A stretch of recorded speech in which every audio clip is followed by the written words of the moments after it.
Ханафи мазхабында кітапқа қарап оқу макрух болады. Себебі хұшу дейді.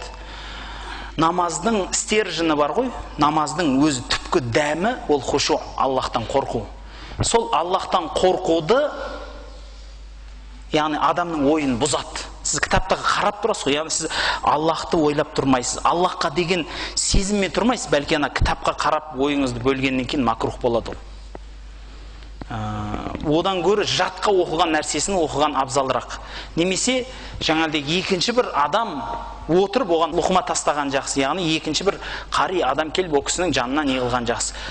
Енді кейбір мазхабтарда ол хушуды бұзбайды, ол бола береді деп айтады. Дегенменен бұзбайды деп қалай айта аласыз? Мысалы, амалул кафир намазды бұзады біріншіден. Намазда көп бір істі артық жасап жіберсін, намаздың ішінде болмаған амалды көп жасаса, намазды бұзады дейді. Енді кітапты ақтарып тұру намаздың ішінде жоқ амал ғой. Пайғамбарымыз мысалы Құран-ы Кәримді ақтарып тұрған жоқ. Сахабалар барып Құранды қолына ұстап тұрып оқыған жоқ намазда мысалы. Дәл осылай намаз оқу міне деп келген жоқ. Бәлки бұл нәрселер жаңа кейінгілердің ұмыт қалмас үшін деген бір кішкентай ақтау сөздер ғана, ал бірақ шындап келгенде жаңағыдегі мұъмин адамдар өз намаздарында хашиин, Аллахтан қорқушы болады деген Құрандағы аятқа қарай айтылатын намаздың бірінші орында ережесі, заңы ол Аллахтан қорыққан халде болу керектігі.